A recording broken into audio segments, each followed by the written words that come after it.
বৰপেটা ৰোডত নিশা ডাম্পাৰ আৰু স্কুটিৰ মাজত ভয়ংকৰ পথ দুৰ্ঘটনা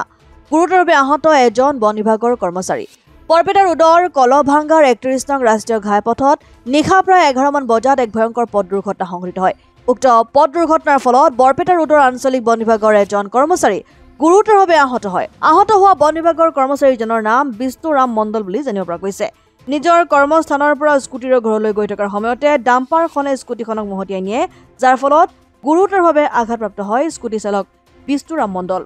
স্থানীয় লোকে জানিবলৈ দিয়া অনুসৰি AS28C8625 নম্বৰৰ ডাম্পাৰখন ভুল দিশেৰে গৈ থকাৰ ফলত এই দুৰ্ঘটনা সংঘটিত হৈছে ডাম্পাৰখনে বালি কঢ়িয়াই লৈ গৈ আছিল ঘটনাস্থানৰ পৰা লগে লগে পলাই যাবলৈ সক্ষম হয় ডাম্পাৰখনৰ চালক আৰু হেণ্ডিমেন ইতিমধ্যে আহত লোকজনক বৰপেটা ৰোড চিকিৎসালয়ত প্ৰাথমিক চিকিৎসাৰ বাবে ভৰ্তি কৰা হৈছে যদিও পৰৱৰ্তী সময়ত উন্নত চিকিৎসাৰ বাবে বৰপেটালৈ প্ৰেৰণ কৰে আর ডাম্পারটো রং সাইডত গৈ আছে মানুহটো হল মুখালে গৈ আছে ডাম্পারটো রং সাইডত আহি মানুহটো খুন্দাই দিলে পুরা স্পিড আছে ডাম্পারটো স্পিড মানে রং সাইডত গৈ আছে ডাম্পারটো মানুহটো রাইট সাইডত গৈ আছে এতিয়া মানুহটো ক'ত আছে মানুহটো আমি কেইজন মানুহ ধৰি আমি হস্পিটালত পঠাই দিলো অসম আদিত্য বৰপেটা।